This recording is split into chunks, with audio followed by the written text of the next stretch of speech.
there are a lot of people out there right now who don't want to bridge across difference, and they have a variety of reasons why. I'm kind of left wondering where we go from here because, from my vantage point, if neither side, doesn't matter what the issue is, but like if neither side is actually willing to bridge across that difference, we're going to be locked in a perpetual tug of war until the end of days. And I don't know about you, but that's just simply not where I want to find myself. Welcome to Unpacked Culture Chronicles. I'm Danielle Marshall, an equity strategist and executive coach, and I'm thrilled to have you here. This podcast is all about exploring cultural differences, similarities, and the ways that we can begin to bridge across them. Together, we're going to dive into meaningful conversations with guests from all walks of life. We'll share stories, insights, and practical strategies for navigating the complexity of culture in our workplaces, communities, and personal lives. Hey everyone, welcome back to Unpacked Culture Chronicles. This is our season 2 wrap up, and this episode is likely going to feel a little bit different. One, because I am here in the solo capacity, but also because I don't really have all the answers to wrap things up neatly this season. And a lot of that has to do with the fact that I've been sitting with some of the things that came up in conversation, and I just didn't want to rush past it. So instead of a typical episode, I wanted to take a moment to sort of reflect out loud with you. So the reflection really is around some of the conversations I've had, the patterns that we saw, and some of the things that actually challenged me in real time. And there are some things that I'm still working through because this season was about culture at work and beyond, but it was really never just about the work, right? It was about how we show up with one another and what we're carrying into our spaces. It also had a lot to do with what it actually takes to build connections across difference in real life. And that has been challenging. If I am to say one thing, and I'll sort of give you a preview to season 3, even. In season 3, my plan was to talk about polarization with guests that came on. And one of the things that I both noticed in this season, but also as I got ready to prepare for season 3, is that there are a lot of people out there right now who don't want to bridge across difference, and they have a variety of reasons why. Some of that has to do more so with they're exhausted, right? They don't know exactly where to go with the learnings that they have and the potential strategies they could use to bridge. And there are others that have taken a more hard line and drawn a line in the sand specifically because they're saying, you know what, the time is not now to bridge.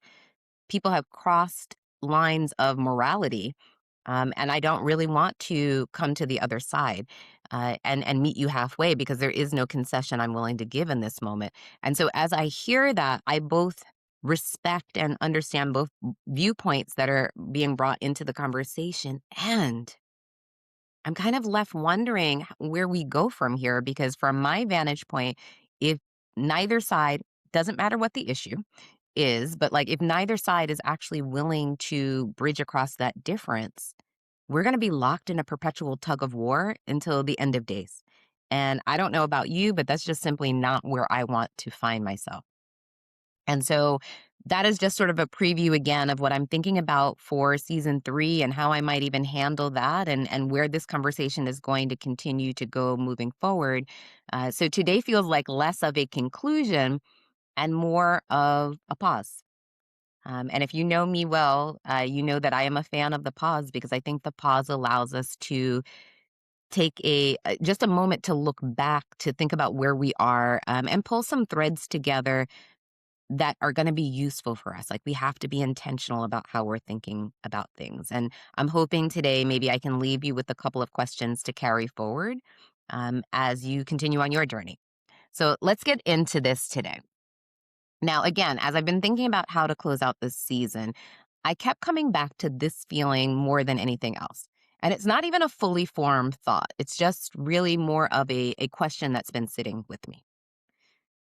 And that is, what actually changes when we start paying attention to culture in a more intentional way? So, not just talking about it or naming culture, but really noticing it, both in ourselves, in other people, even in the spaces that we occupy every single day.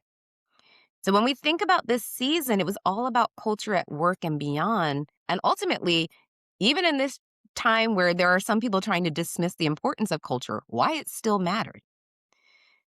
But as I reflected back on it, it felt a lot less like a theme and more like a mirror for me. Because one of the things, and so I'm going to sort of break this down for you in what I noticed.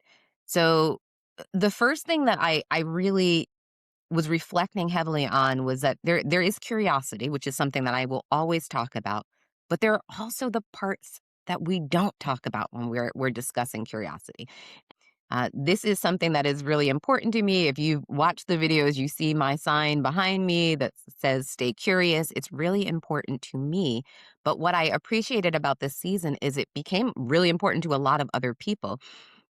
And I think a lot of us like the idea of being curious. It sounds good. It might even feel fun for people. But what I have come to understand, both through someone who is curious and then someone who's also encouraging others to be curious, is that curiosity is actually uncomfortable because it's going to ask you to pause rather than react, right? It asks you to stay open when something feels personal. And that is really difficult in the season that we're in because so much of what's being aimed at us or feels like it just happens naturally is so triggering.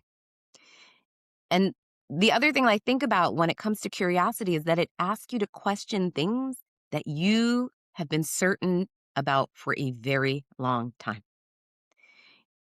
And that's never comfortable for people because it's asking us to literally change our frame of reference.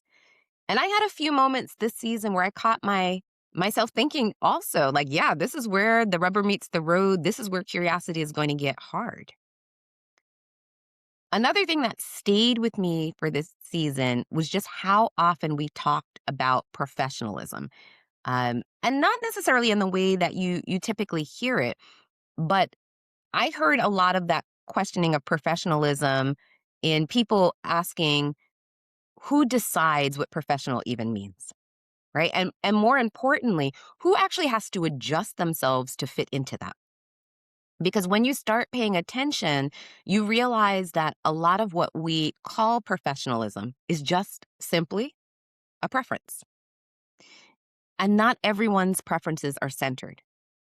And so that's going to create tension that people are navigating every day, even if we're not naming it. So they're the people that are navigating this and they're trying to figure out how do I balance coming to work and doing the things that I need to within this culture that exists. And there are other people that simply just don't even notice that the culture is there because generally they benefit from it. Right. So they're not interested in furthering the conversation. So that was something that I heard a lot of through the various conversations this season. There were also a lot of moments this season that challenged how we think about the word success, our personal definition. And in Vanessa's episode in particular, she and I'm going to paraphrase here, she asked a question to the effect of like, what does it look like to walk away from something even when you've invested years into it? Right? That idea that we can't just hold on or we shouldn't just hold on to something just because you've spent a long time building it really stayed with me. I think that is so challenging, whether it be work related, relationships, family dynamics, that oftentimes we continue to invest in a sinking ship simply because we've put the time in. Like I'm 5 years in right now. I can't back out of this, right? Like, what are people going to think about me? And ultimately, I think a lot of us are taught to just simply push through things, right? To stay, make it work. But now I'm sort of questioning at this point, what if that is the real work, is knowing when to choose differently? And so I think that was a real gift that came out of this season because while Vanessa outright stated it, several people touched on this commonality. Another thing that came up for me pretty pronounced is this piece around connection. We talked a lot about trust, especially in organizations. But what I appreciated about this season is how simple it actually starts, right? It wasn't necessarily the big, deep conversations at first that we needed to have.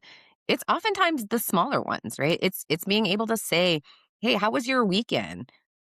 but actually mean it, right? It's not the throwaway comment that we often, hey, how are you? But like, really, no, I want to know who you are. I want to know how you're doing, where you're challenged. And I think this idea of actually meaning it takes on a different level of importance in this moment, because if we can't build trust with these simple things, we're not going to suddenly have it when things start getting hard. And that was a shift for me as I was just sort of processing through what it means to build solid relationships, demonstrate care for people, and just really be able to lean into quality relationships, building trust, and not to get anything out of it per se, but to know that you have this really solid relationship. Now, there are some things that I think I'm still sitting with as this season winds down. Um, and as I said at the top of the episode today, I'm not walking away from the season with like neat and tidy answers. If anything, I may have better questions that I want to answer for myself. And perhaps that's the point, right? I'm thinking more deeply about where I've stopped being curious, right?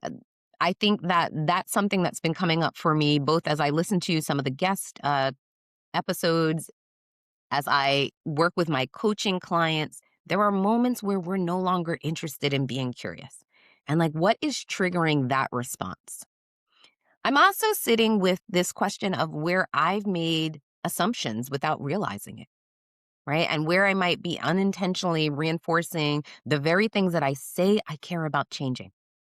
And I'm going to be honest, as a person who is also committed to doing this work right alongside with my clients and others that I work with, it's hard, right? It's hard to understand newly that you may have unintentionally been doing the thing that you actually are demanding others change, right? But it's alive and well within us, within our systems that we operate in. And so, what does that ultimately mean?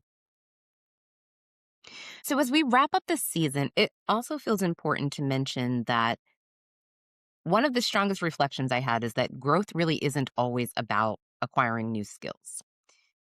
Often it is going to additionally require us to dismantle some of the outdated norms, assumptions, or even societal conditioning that we've accepted as facts. And this feels so critical right now. Facts are questionable at best in the world that we're living in. And we need to take time to actually really interrogate, is this in fact true?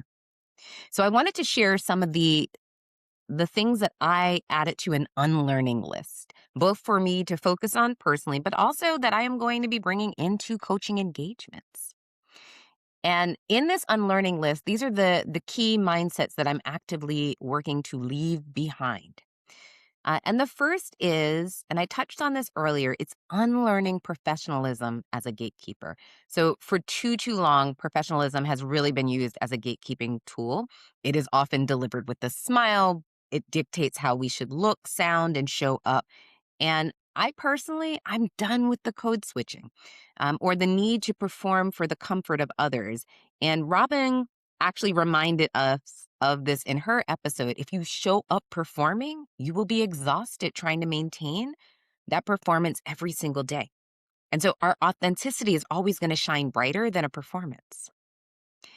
The second thing that I wanted to highlight in terms of unlearning is unlearning the linear career and sort of capitalist success path. Career paths really are no longer simple formulas where 1 + 1 = 2. And I think there's a moment where we can all unlearn the idea that success is defined by a salary band, a CEO title, or even a penthouse, right? I am leaning into Vanessa's really profound definition. So, true success is finding your own inner peace and joy. I am here for all of that.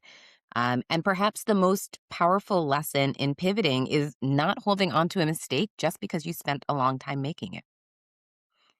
The third thing is unlearning the strong Black woman trope. And this is one that I have really struggled with over the years. I think that it often sounds empowering, right? On the surface, anyway. But it is very, very dangerous because it assumes that we have an infinite tolerance for pain and hardship, which directly harms our mental, and as Jay brought up, our maternal health, right? I am unlearning the expectation that we must carry the weight of the world. And instead, and as Mariette brought up, embracing more of a softer life in this moment and season. It's the learning how to fiercely love, to treat and protect ourselves so that we can be the very best version of who we are.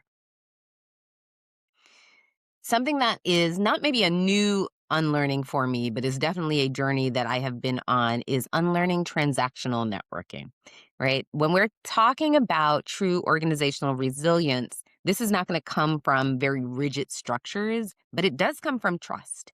I am unlearning the urge to skip past the small talk. This one feels so funny to me because when I was living in Louisiana, coming from New York down and even New York via DC, now down to Louisiana, small talk has taken on a very different tenure when you're in the South, right? Like every conversation starts off with small talk. You can't get down to business until you actually have those conversations. And I found it so strange. Granted, that was almost 20 years ago for me now, but I found it so strange that we had to talk about like the minutia of day-to-day life. The kids, the horse farm, how things are going with someone's hobby. And I was like, why do we have to have these conversations? But again, I think Mo's point around if we cannot build the trust in each other with the simple things like how our weekend was, it is going to be really hard to begin to trust each other with more complex or heavy challenges at work. Connection must precede collaboration, and that's just very, very real. And then the final unlearning that I would offer here is, and this has come up in so many conversations I've had over the course of this year, but it is the unlearning of the fear of the other. It is so easy for people to lean on assumptions rather than curiosity. And we have all got to spend some time unlearning stereotypes by challenging ourselves to say yes to uncomfortable invitations. So, whether that be immersing yourself in a new country, getting comfortable knowing a neighbor, we need to focus more on building that true cultural connection that is going to require us to show up as guests, not the expert on things. So we need to be ready to listen, observe, and ask questions without, and this is so important, without preaching or judging. This season has been a masterclass in expanding my worldview, and I sit in this work. But I'm really appreciative of all the ways that people frame things, their own understanding, and I am looking forward to continuing to lean into this. So I'll leave you with this, because this is something that I am also asking myself to do as well. And that is to ask the question of where in your life have you stopped being curious? And what would it look like to try again? So I'm not suggesting here that it has to be perfect or that you have to do it all at once, but just a little bit more intentionally, right? So what does that look like for you? And so I'm going to keep this wrap up episode pretty short. But I wanted to say, again, thank you for being part of this season. Thank you for listening, reflecting, and for doing your own work alongside of these conversations. We'll be back soon, but for now, just stay a little curious. Because remember, where curiosity leads, connection follows. Be well. If you enjoyed this episode, be sure to subscribe, leave a review, and share it with your network. It makes a big difference in helping us grow this community. And if you're looking for coaching or resources to take your cultural awareness to the next level, visit us at culture-principles.com/coaching. And remember, where curiosity leads, connection follows. Be well.